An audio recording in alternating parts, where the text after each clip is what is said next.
Young lady, don't waste your most fertile years in pursuing a master's degree. Find you a husband and get married instead. You'll thank me later. That advice, issued via Twitter by Eddie Ikofo, has been viewed 9 million times this week and pushed a festering debate over whether or not women should seek educations at all to the top of the chat in the digital public square. First, I'm Hannah Cox with Base Politics. Welcome to my channel where I bring you my politically homeless takes on politics and culture. Before we dive in today, make sure you like the video, subscribe to my channel if you have not already, and of course, ring the notification bell so you never miss one of my episodes. Okay, so to set the stage for this discussion, it's important to know that women have been outpacing men in degree attainment since the early 80s, before I was even born. As of 2021, women earn about 58% of all bachelor's degrees in the US, while men earn about 42%. Women also outpace men in earning advanced degrees. In 2021, they earned around 60% of master's and 54% of doctoral degrees. And this gender difference, interestingly, holds true across all ethnicities, though the gap is even larger when you compare Black and Hispanic women and men versus white and Asian women and men. It's not really hard to understand why this has happened, in my opinion, at least. While there were women's colleges by like the mid 1800s, and while several male-only institutions began admitting women by the early 1900s, it was not until 1972 when Title IX passed, which prohibited sex-based discrimination in federally funded educational programs, that female enrollment significantly got a huge boost across all levels of education. I want to pause real fast because, I don't know, maybe I'm a big dummy, or maybe the media has been conflating the two things for so long that it just got ingrained in me.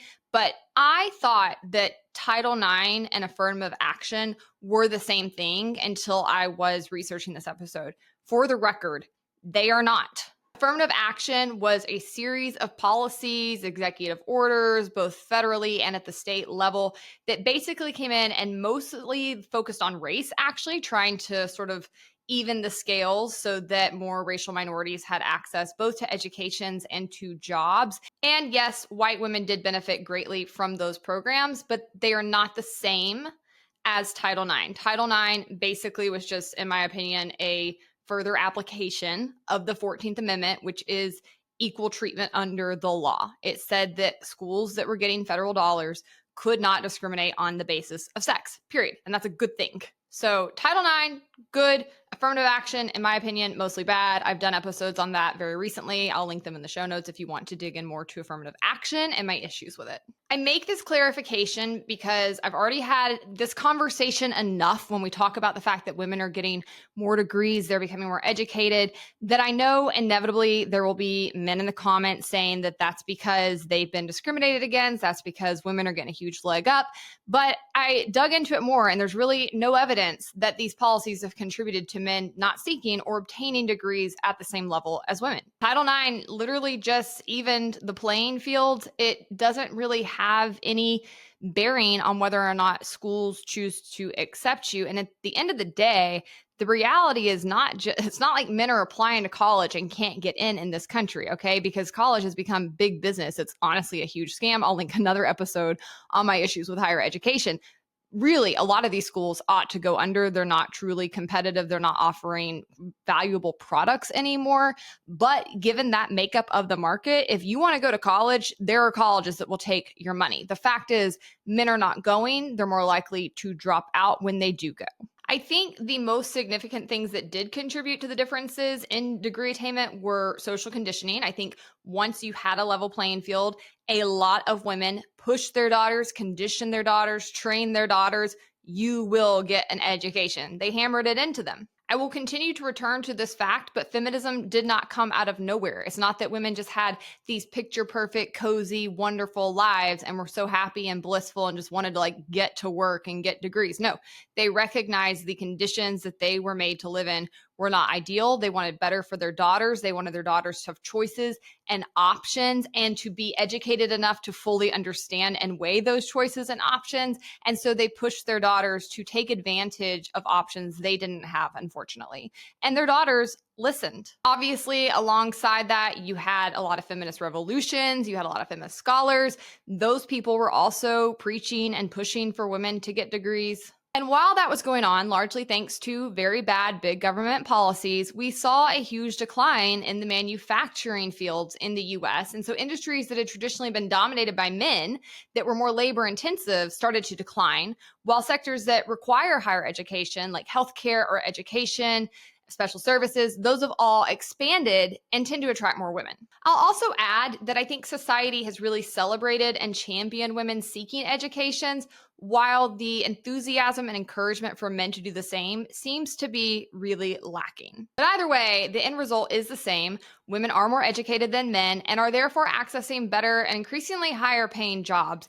And it's not been great for gender dynamics, which is why I think we're now seeing this countercultural push stemming from far right, red pill, and fundamentalist, like hyper traditional religious sects for women to forego educations, marry young, have babies, and return to the way of life women were forced into throughout history, which is a rather self-serving narrative from these men, if I've ever heard one. Now, as I mentioned, Eddie's tweet sparked a huge debate on Twitter, one that I found very fascinating to observe. And in response to this discourse, Michaela said, lower income, uneducated men are strongly opinionated about women going to college. And Cartoons Hater said, you will never guess who the biggest advocates of, quote, young marriage for women, but suspiciously not for men are. And yeah, it's impossible to observe these kinds of conversations going down and not notice that, right? There's no push for young men to not get degrees. There's no push for men to forgo an education and to focus on getting married and to focus on having kids, which I just think is so weird on its face because number one, it takes two to tango in heterosexual situations. And number two,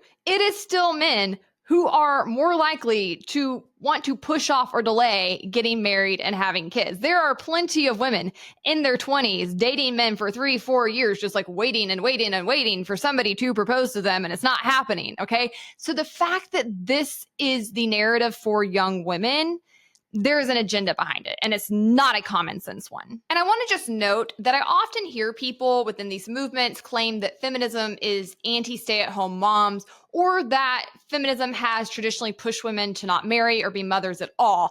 And I want to take a second to rebuff that because I don't think that's true. I've noticed this actually. My husband and I have been talking about this a lot. I try to be self-aware, but there are certain times where you are so ingrained in a belief system that you are not fully able to hear or ascertain or entertain contradictions to that viewpoint. Like my husband will sometimes point out criticisms with tech that he has, and I have a hard time hearing it because I am so rabidly pro-capitalism that I immediately have my defenses go up, and like what he's saying can't always penetrate, okay? And as we've been discussing that, and as I've been noticing that within myself, I've started to notice it more and more in the population. Like, and with my husband too, it goes both ways. I was listening to this TikTok the other day, and the woman was talking about women's and men's issues. I didn't think she was being particularly derogatory towards men whatsoever, but she was just pointing out how, you know, equality has changed things and areas men need to be focusing on within their own communities to focus on self-improvement. And he said, turn off that anti-man TikTok. I don't want to hear that. And then it made me laugh because I was like, no, you're doing this thing now. Where like you immediately feel defensive and shut down and think that people are saying things that they're not actually saying. You're assuming there's criticism coming that's not really necessarily there, but you're not able to hear the validity in what's being said because it triggers you, right? I see this with men in my comments all the time, right? Where they try to accuse me of misandry. I love men. I'm very open about loving men. I am always trying to push policies that elevate both men and women. But when you are so defensive, you can't listen to valid criticisms. That's kind of the phenomenon that happens. And I think that's what largely happens around the stay-at-home mom discourse and feminism. I mean, yes, of course, there's always fringes, okay? There's always fringes and extremists in every single movement that has ever existed, and feminism has them too. Of course, there are some women within feminism who hate men, who hate marriage, who don't think you should have kids at all, who look down on stay-at-home moms. But that has never been the dominant narrative within feminist thought. And there have been critiques of the stay-at-home mom life from prominent feminist theorists like Betty Friedan and The Feminine Mystique, which came out in 1963 and was hugely influential. But notably, she wasn't demeaning people who were stay-at-home moms. She was pointing out that being a stay-at-home mom was not a fulfilling choice for all women, and that therefore they should have the ability to pick other options. It was not a condemnation of those who choose to do that. Real feminists would always argue that women should absolutely have the choice. They should be able to command their own destiny. If you want to be a stay-at-home mom, That's great. If you want to get married young, fantastic. If you want to have a ton of kids, amen. As long as you support them, go forth and prosper. But a lot of feminists, and I would say most feminists, me included, have always, always, always advocated for women to get an education. This is one of the first things you see go in oppressive regimes, like what we've seen happen in the Middle East lately. What is the first thing they do to control and oppress women? They take away their ability to access an education. There is no pathway in life you can pick where an education does not benefit and behoove you, including being a stay-at-home mom. Not only does an education make you a more well-equipped mother and household manager if you pick that pathway, but it's also still a really good thing to have because nothing is certain in life. And you as an individual need to be able to take care of yourself, provide for yourself, and provide for any offspring you create, no matter what life throws your way. You also need to have an education to help develop your brain so that you make wiser choices with your finances in picking a partner to create a life with. These are fundamental things they are advocating women not access. In response to Eddie on Twitter, Emily May, who's a great follow and someone who just got divorced and left with kids as a single mom now against her will, she quote tweeted him and said, "As someone whose only dream for my life was to be a wife and mother, I find this sentiment below incredibly dangerous for women, and it's not because I think there's anything wrong with that dream. This dream for women is not something that can be obtained through any kind of active role. The mode you have to be in is passivity, a constant waiting to be picked, which could literally never happen and by no fault of your own. It's having no dreams or goals or ambitions beyond having a family. And I don't mean the antithesis is having goals in a corporate way, but women are just waiting to be supporting roles for whatever their imaginary husband wants. She doesn't even know what she wants. Instead, she is constantly waiting to mirror someone else's goals and dreams. This creates a dynamic where women don't know themselves. So how can you even attract a partner who is into you? Because there is no you. If you want a partner and a family, I would add, what actually seems to work is pursuing the kind of life that you want. Not to mention sending women into the world with no marketable skills, just a promise that another person will behave, is dangerous. It puts their whole life 100% in the control of someone else. And in the world where that is normal, that someone could be a 22-year-old boy. Cheese and rice, terrifying. Everyone should always have options. Life is brutal. Whether something happens by death, divorce, or disability, all adults should feel confident that they are able to support themselves in the world if they have to.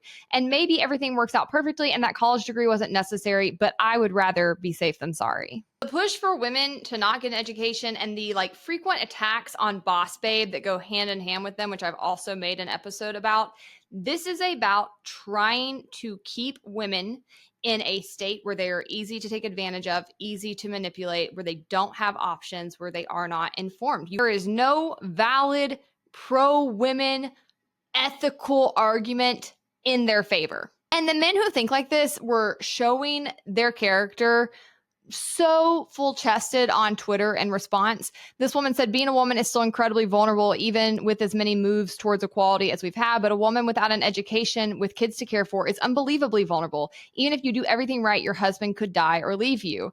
And this guy responded to her and said, "The poor empowered victim, boo-hoo for you." What? She said, "You should work on your reading comprehension." I think he needs to get an education.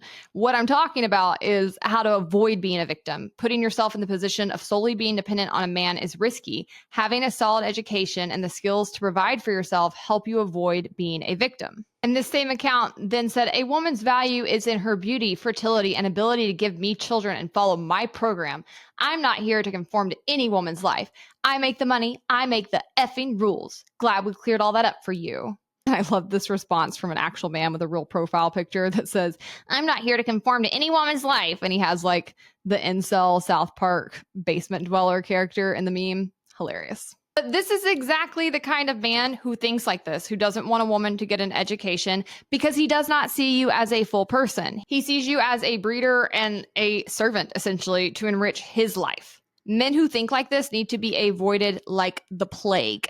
I made an in-depth deep dive episode into the whole push for women to be trad wives a few months ago. And I think it's worth returning to, but to summarize here, I continue to think that these movements are really about controlling women, about trying to make them easier to manipulate. There's often a grooming element to them because very, very often it's 30-plus-year-old men targeting women who are barely legal and whose brains are not still fully formed yet, pushing them to opt into these kinds of lifestyles. And again, this conversation is always directed at young women and never directed at young men. I liked this point someone made on Twitter. They said, you'll never see a 37-year-old man looking for friends among 19-year-old boys because they see them as kids. But when it comes to girls, they are suddenly so mature enough to be a wife. And then this person on Twitter said, I think the problem comes in when girls turn down an early option because they want to have their education before they get married. The priority should be marriage because a solid marriage will bring more joy to your life than a solid education.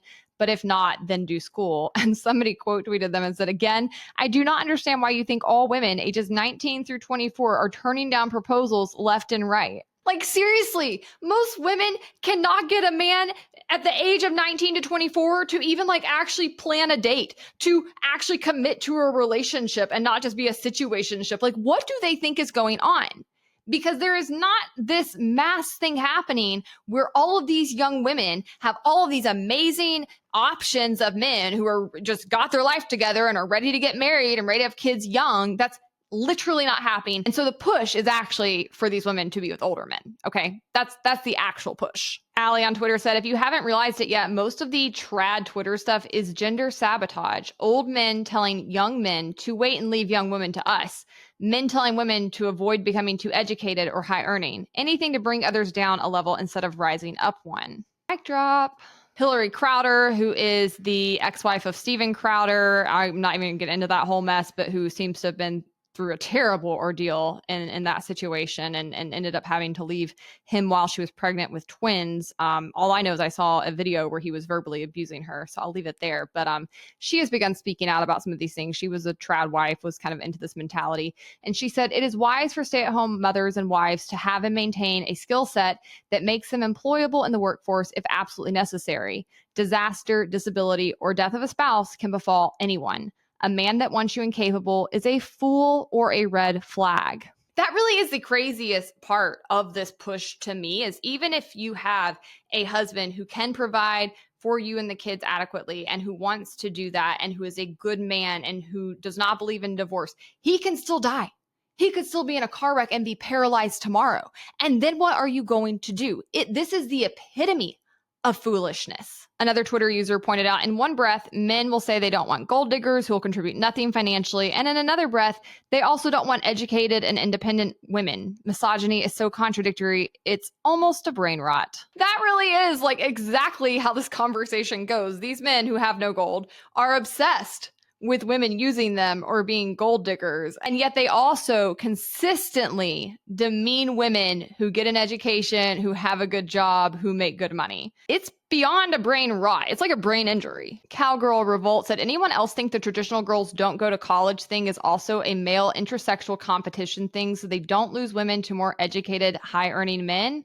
And she also pointed out there are plenty of degree paths that complement a stay-at-home mom lifestyle, like education, nursing, accounting, psychology, early childhood development, etc. But your kids don't stay little forever, and you'll live a lot longer after they leave the house than you think. And she said, college isn't the only path to success, but I just want to wholly reject the idea that good mothers are passive, naive, and unintelligent. My mother is educated, loves me fiercely, and is respected by her community. 110% that. I have been very outspoken against college in many ways. I think there's a huge push for people to get degrees when they don't need them. I think a lot of the degrees don't have real value these days.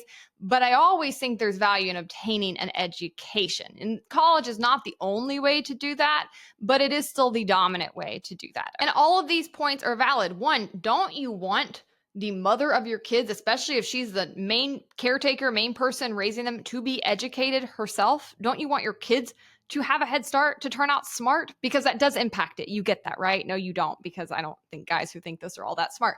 But that is the facts. Secondarily, yes, your kids will be little at home for like maybe 10, 11 years, right? I mean, it's not that long of a time period. And then I guess you could argue you might stay home till they're 18 because you want to be there after school or something. I don't know. But regardless, you're going to have a lot of years left after they're gone. And you're probably going to want to be able to do things like help pay for their college, or maybe save for retirement, or even just like increase your budget so you can travel more. My mom is a great example of this. She was a preacher's wife. She homeschooled me and my 3 siblings. She was a stay-at-home mom the vast majority of my life, but she still got her college degree in teaching, which then helped her homeschool us, which is why we all turned out pretty smart and successful. And then after we were out of the house, she did go use her degree to actually teach and contribute to their retirement and to help all of us pay for college. And now she's in her 60s, built an amazing career as a health coach after she lost a bunch of weight and reversed a ton of health conditions. And she's now able to go out and help other people do the same. And she finds that super fulfilling now that she's an empty nester. You're going to have phases throughout your life, and basically telling a woman when they're really young and they're at the cusp of life and their brain is still not fully developed, so their decision making is not great, that they should forgo an education and set themselves up for failure and destitution and hardship is wild to me. It is the epitome of a fallacy that you have to pick one or the other. You can get a degree, you can have a career and still have kids. Parker Lawyer said, I graduated college at 22, married at 23, master's degree at 24, first child born at 25, started law school at 26, second child born at 28, graduated law school at 29, third child born at 30, fourth child born at 35. Young ladies, don't listen to this man. There's nothing we can't do. I also saw this man enter the chat, Solomon Buki, I think is how you would pronounce it. And gosh, he was such a breath of fresh air to me. He said, my kid sister got married at 22 while she was in second year in school. She got pregnant in her final year, graduated with a distinction, and had her child. Now she's working on another degree. It's unfair to outrightly call women's academic feats a waste of time. You can promote marriage without implicating and disdaining academic and career-driven women. He added, there's a far left extreme ideology that teaches women to pursue career and academics and forget marriage in their prime, of which is fallacious. But this far right twin that makes women believe that they're utterly useless outside marriage is as thoughtless and lame like the former. And this is something I have pointed out on my show multiple times, and I even have an in-depth episode on this. Far right manosphere ideology is the exact same thing as far left fourth wave feminism.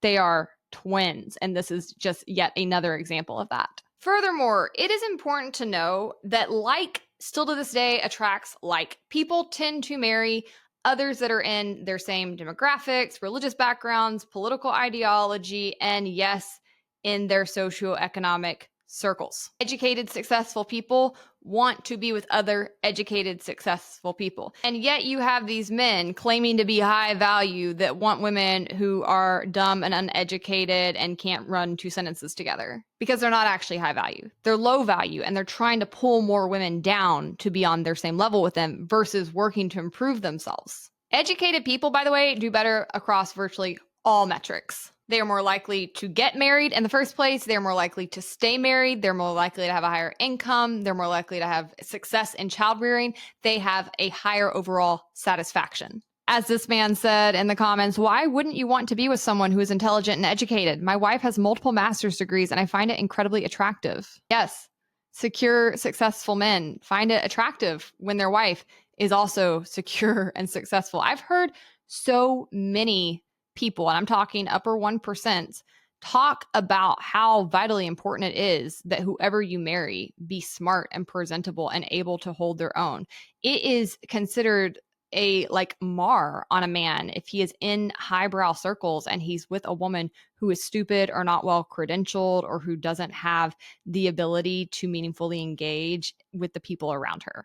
It's not this flex to walk in with a bimbo you picked up on the street who's dumb but who's hot. That's not considered a win by actual successful people. And I just think that the fact these kinds of men are pushing that stereotype tells you exactly who they are and what they are. One guy on Twitter said, marrying highly educated working women will be one of the worst decisions you will ever make in your life. Big red flag, son.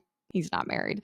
Hillary Crowder quote tweeted him and said, yes, let's just ignore the fact that statistically women who have a college education or a master's degree are less likely to get divorced. And Cartoons Hater weighed in again, said, there's a whole contingent of delusional people who think becoming a yacht club waitress is more likely to help you snag a rich husband versus going to law school. You hate to see it. I'm sick of this crud. I'll say it till I'm blue in the face. Conservatives have got to clean house and push these psychopaths out of your midst, because you are largely being grouped in with them, even when you don't think this way, because they are loud and proud, and I'm pretty sure they don't have jobs, so they sit online all day and spew crud like this. And there's nothing about this view that's actually informed by the principles that used to be used to guide conservatism, like individual liberty, nor is it even traditional Christianity. As I spoke about on my Bluey episode, there is a cult within Christianity that also the Christians need to clean house of, that is using these kinds of gender dynamics as an idol. It's a perversion of the actual theology. It's gross. It's dehumanizing. It has nothing to do with the teachings of Jesus whatsoever. Returning to Solomon Buki's thread, he points out the same things. He says, beyond the economic and societal angle to this, it's important to state that marriage can be an idol. In our desire to strongly recommend marriage as Christians, we can overstep into idolatry. An unmarried career woman is not a deficient woman. Our purpose is to worship God and serve him, not just to marry. So in everything you do, let God be glorified, be it marriage or singleness, and without saying it's possible to be married and not align with God, and to be single and aligned to him. He also said this new wave of American tradwife culture that encapsulates a woman's worth into marriage is not biblical. Not every conservative ideology is biblical. Let men and women pursue their career and academic goals as long as it doesn't negatively impact their marriage. You may never marry. You may never meet someone to have kids with, and that's okay. There is nothing wrong with being single. And again, it's not something you have direct control over. So you should not just live your life waiting around hoping something good happens to you. You need to be proactive in constructing a life that will be beautiful and meaningful, regardless of whether or not that works out. You also may marry and have kids and that person leave you through death or divorce, and you need to be able to still support yourself and your kids. That self-reliance is a traditional conservative principle. It's honestly not surprising to me to see some on the right turning on that principle too, because they've already given up on so many others. You can see the results of that coursing throughout this entire debate, because instead of asking why men are not keeping up or what we could be doing to encourage them to pull themselves up by their bootstraps, these types instead want to tear down those who are doing better than them. They want to blame whole other demographics for their failures. They would rather pull women down and make them equally as poor off as some men are, instead of looking for policies and ideologies that would actually lift all boats. It's horseshoe theory on display yet again. They are no different than the commies on the far left with the way they view the world. In conclusion, women need to get an education and then use it to make informed decisions on what life pathways best suit you. And yes, that could be a college degree. It could be learning a trade. There are many ways to get an education, but you do need one. Ultimately, as long as you're not asking me to foot the bill and you're not hurting people, I say you can do with your life what you will. And I think men need to be encouraged to do the same so that they will ultimately have more options on the table for their lives too. Instead of trying to pull women down, let's figure out what's needed to help men get a leg up. All right, guys, I hope you liked this episode. Make sure to like the video, subscribe to the channel if you have not already, and if you want even more content, you can follow me on Instagram, Twitter, or TikTok. Lastly, don't forget that Base Politics is a nonprofit. If you appreciate the work that we're doing here, you want to contribute to it, that would mean the world to us. I always put donation links in the show notes.